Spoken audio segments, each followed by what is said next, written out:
Hi, welcome back to the farm. My name's Roz, also known as Passion Flower, and you'll find me here each week talking about my farming and creative life. This week, I'm going to take a bit of a different format from my normal farm, business, and creative life structure. Instead, I'm going to answer some questions that have been submitted by viewers for a bit of a Q&A session. But before I get into the questions, just want to share what I'm wearing this week. This is the Tolster tee by Rebecca Clow of the Creya Bayer. This was the second one that I knit, and it is out of my own hand-dyed yarn. It's a fingering weight, and it is all of my Christmas colorways from 2024. I've talked about this top many times, including just recently where I talked about items that are reknittable and why, and this is one that I really do enjoy wearing quite a lot. I will firstly also share my knitting progress with you.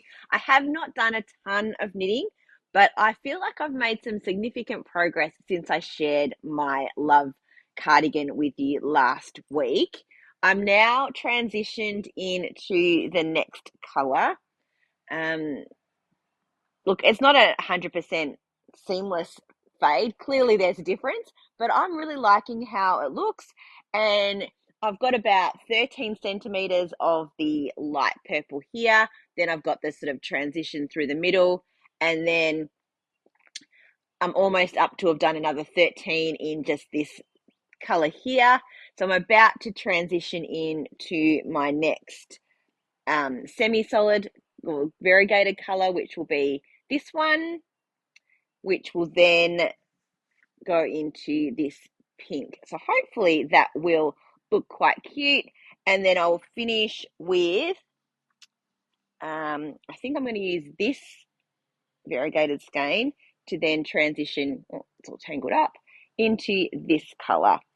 The main large skeins are from Dizzy Devil Yarns. It was in a Geo Funk Gradient kit that came in a cute little bag that I bought in Hobart at the Salamanca wool store.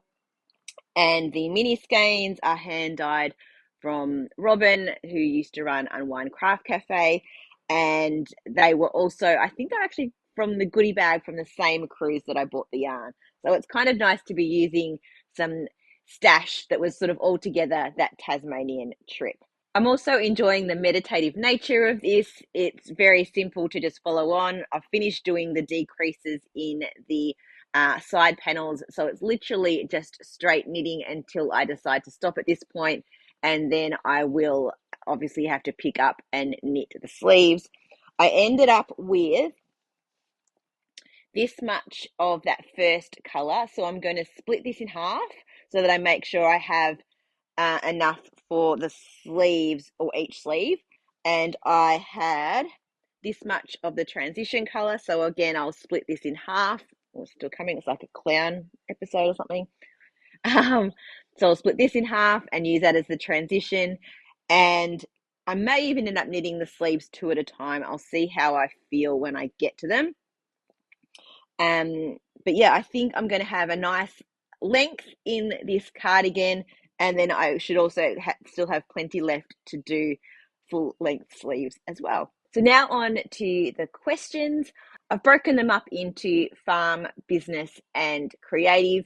There aren't a huge amount, which is great because I don't think we want this to be a super long video. I tend to not go past about 20-25 minutes usually. So this is the perfect amount of questions to just have a little chat with you and maybe spark some more conversation, or you can learn a few things about me. So first to the farm life questions. So I'm going to look down because I've got them written on my my notes on my phone.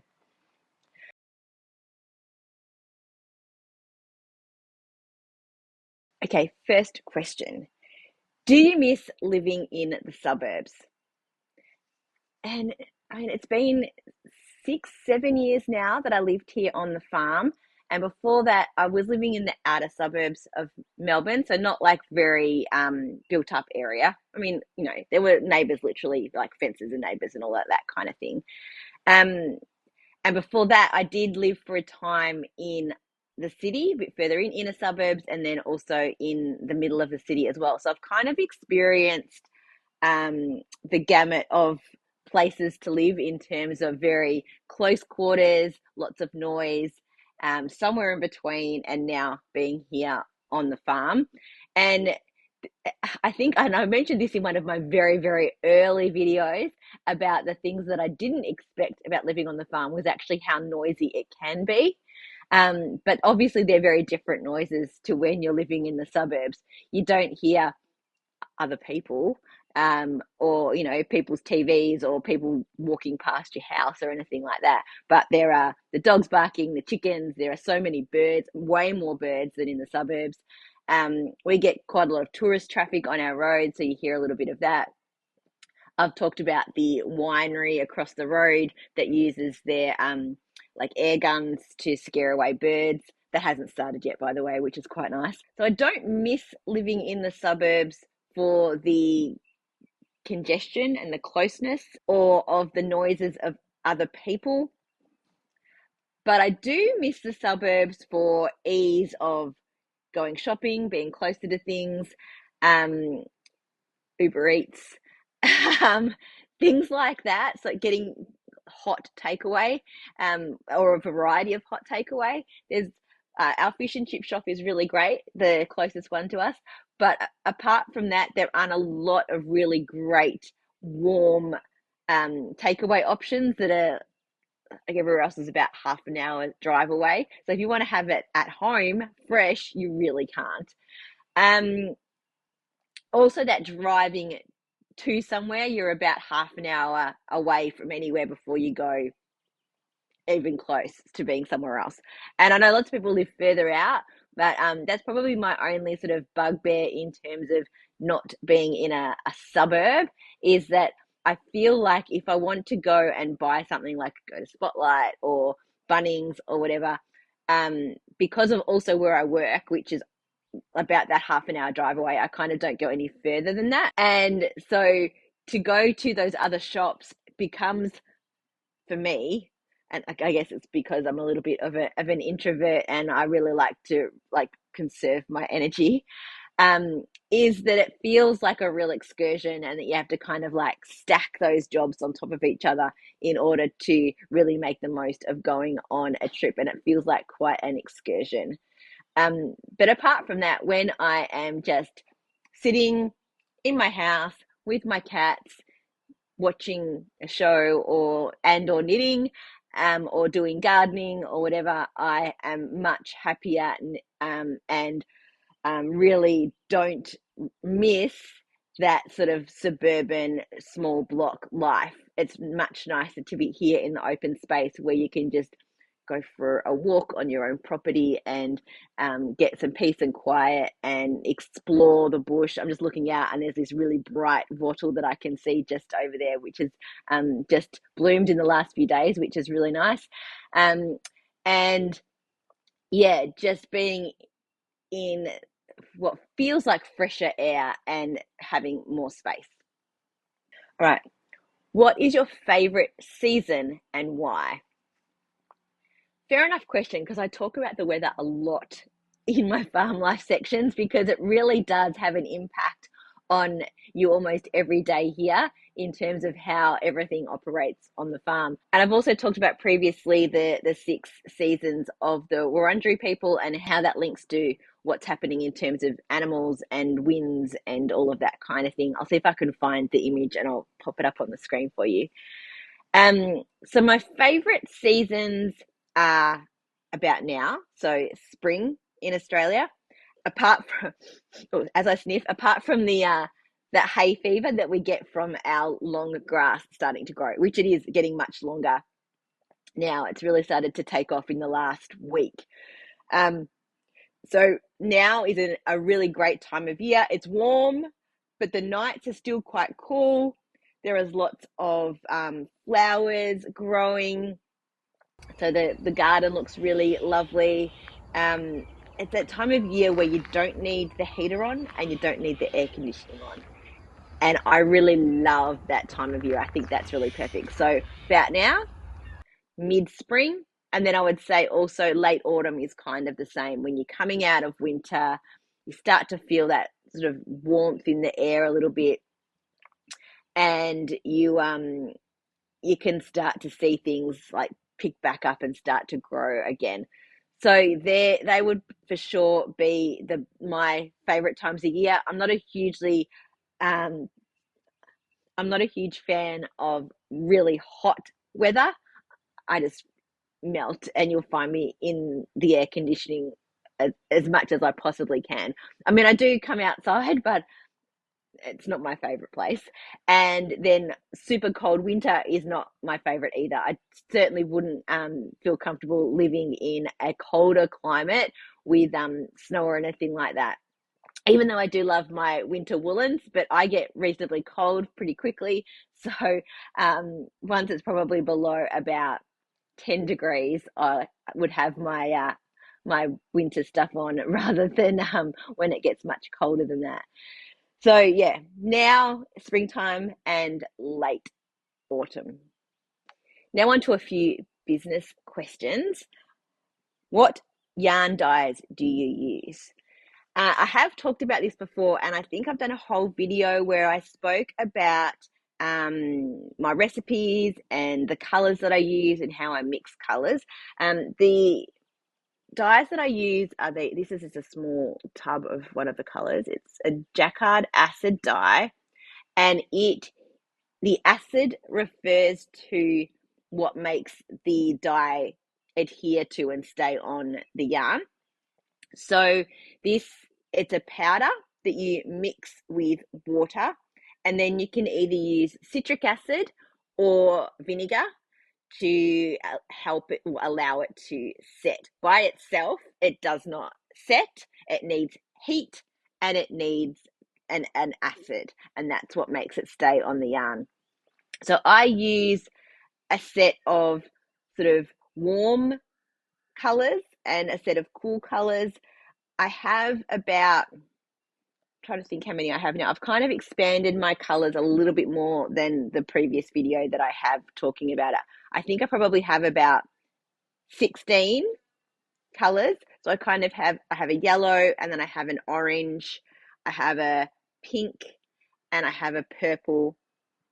I have a couple of different blues, a couple of different reds.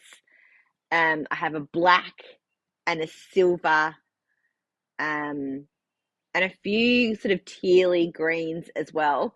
And so by having that variety, but not having, so none of my colorways are specifically just like sun yellow, which is what this is.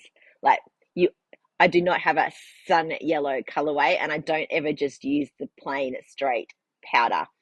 I am always mixing my colors together, and also can't speak, and also diluting them to different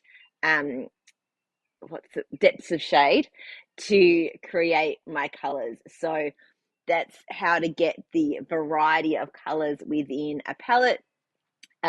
Remembering that you can't use, there's no white in dye powder. So the white is your yarn, and then from there you build the color on top. So to get a lighter shade of something, you need to use less dye powder or more water.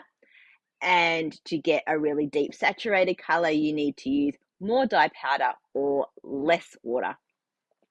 And playing around with those and mixing colors together is a really is how to achieve all of those. And it's probably the most fun part of it, to sort of picture a color that you want to create, and then seeing if with the very limited powders that I have, I can get a result that I am happy with.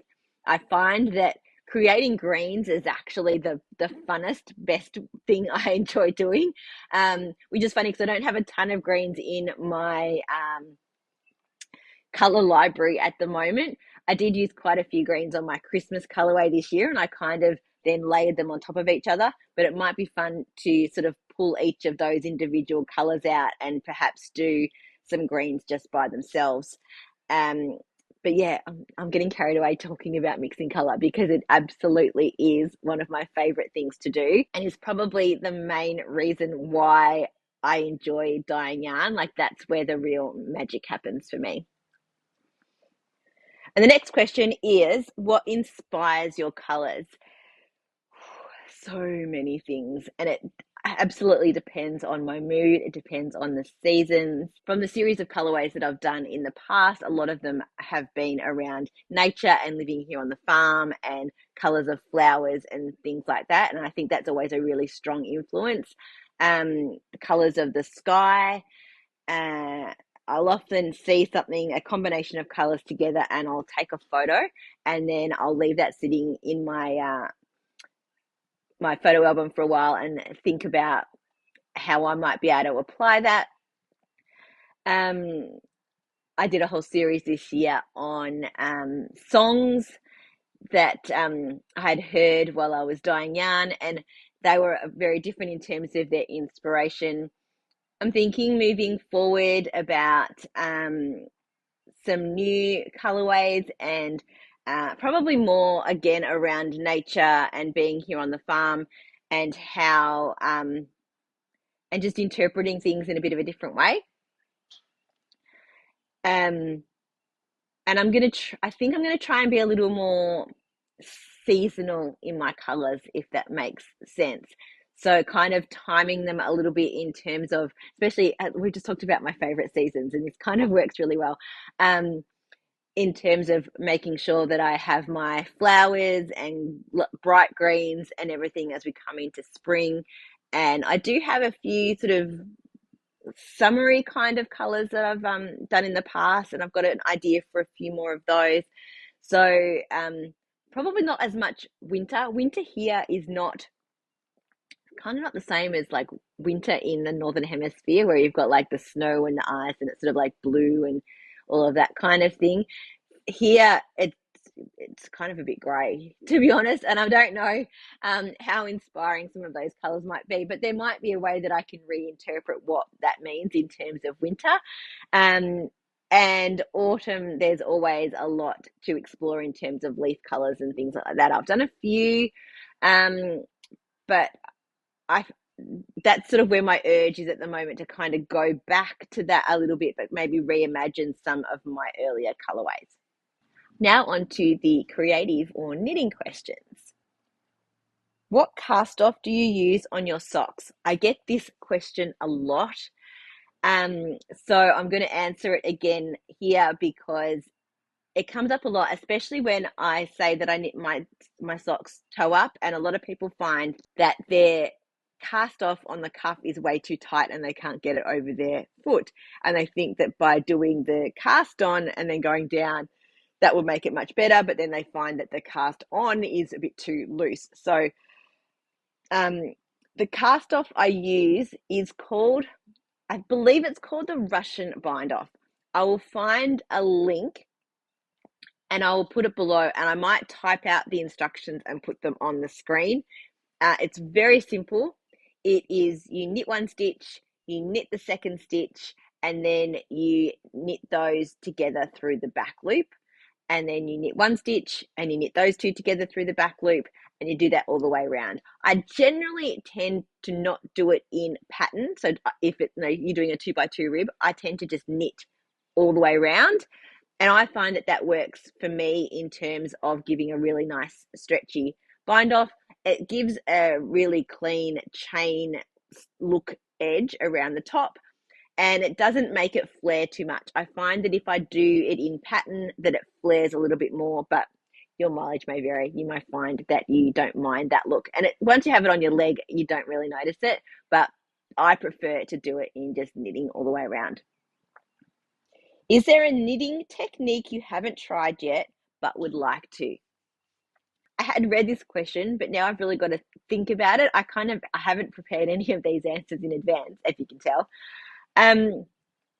Let's see, I've tried lace, cabling, intarsia, but not a lot of intarsia. I could probably do a little bit more intarsia. I think that could be fun. Color work I've done, mosaic I've done, shadow knitting I've done. I've done socks, I've done knitting in the round, I've done brioche. I've taught myself to knit continental. I'm an English knitter normally. One thing that I have never done is entrelock. but it kind of has a bit of a, I've had a look at some patterns and they all have a little bit of a 70s vibe. It's actually a technique that doesn't seem to be really like in fashion at the moment. Color work is for sure in fashion at the moment, and so is intarsia. Um, Entrelock may get its day. And I think the reason that I haven't tried it before is because you're knitting little small sections and then turning your work and going back the other way. And it looks like it'd be quite fiddly, but I think the finished result looks really cool. It sort of looks sort of like basket weave kind of, but you can do it with different colors and they sort of link together. I'll put a photo of what a finished entrelock project looks like. But something that I've been trying to teach myself recently is how to knit backwards. So that if you're doing like a really small um, piece of fabric, you can, instead of turning your work and purling backwards, you can just knit from your right needle onto your left needle instead of your left needle onto your right needle. So, and I think that if I'm able to master that, then maybe I could then go into the whole entrelock thing and see if maybe I could create some kind of cool jumper or vest or something that had that on in maybe a panel or maybe the whole thing. I have to have a look for some patterns, but last time I looked, they were all, as I said, very sort of 70s vibe. But that doesn't mean that with some different yarn that couldn't look a little bit more modern, I guess. So, um, yeah, if I practice that a little bit more, that might be something that I'd like to try.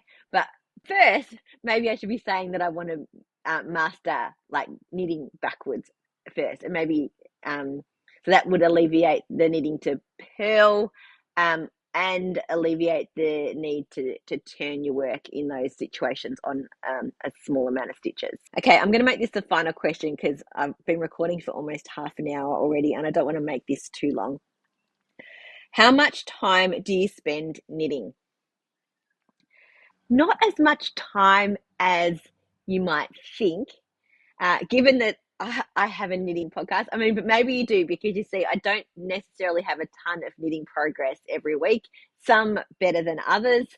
And I guess it depends on the project. Sometimes I get really into it and I will just pick it up every second I have and I will knit as soon as I get home from work. So I might spend a couple of hours after work and then maybe a couple of other hours in the evening. So when I'm really into it, maybe up to 4 hours a day.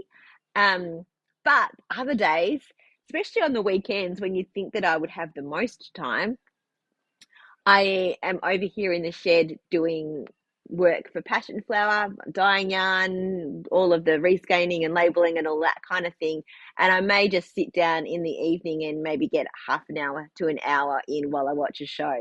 And when I say like an hour or 4 hours or whatever, I'm very much one of those knit for a little bit, sit it down, maybe get up and get a cup of tea and potter around, and I kind of take that all in as knitting time, even though it is not necessarily active work being done on those projects over the whole time. But to me, that is knitting time, and I'll stop and I'll, look at my work and decide if I'm happy with it and measure and maybe have a cat come and sit on my lap for a while. So there's like knitting up here just being held halfway through a row while I have a cat interrupting.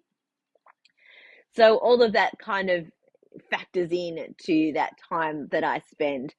When I worked full time, I probably did a little bit at lunchtime and then I didn't do any in the evenings because I was quite tired. And then my weekends, I would literally just sit almost all day and knit. So I probably have about the same amount of time that I spend knitting now, but it's just broken up in different ways, in sort of bigger chunks of time, either on the weekends or in the afternoons now, rather than little bits and pieces here and there. I do notice that during school holidays now, I literally can spend a full day sitting on the couch and doing nothing but knitting. But then the next day I regret that because I'd get sore hands. Uh, Everyone gets a little bit of like that repetitive strain kind of stuff. So your wrists get a little bit sore and thumbs and fingers. So I need to remember to get up and to stretch my whole body, stretch my hands, and also change the project and the size of the needles that I'm working on in order to make sure that I take care of myself in that way. I'm certainly not unhappy with the amount of time that I spend on my projects, and I can certainly carve out more time if I wanted to. But as I said, I do like to be active and do other things as well.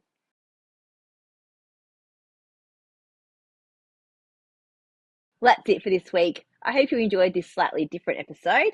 If you are interested in my previous Q&As, I have done one for the past few years, so you can go check those out. And you can also go back and watch some of my other regular episodes about what's been happening here on the farm and my knitting projects. I hope you all have a good week and look forward to seeing you next week on the farm. Bye.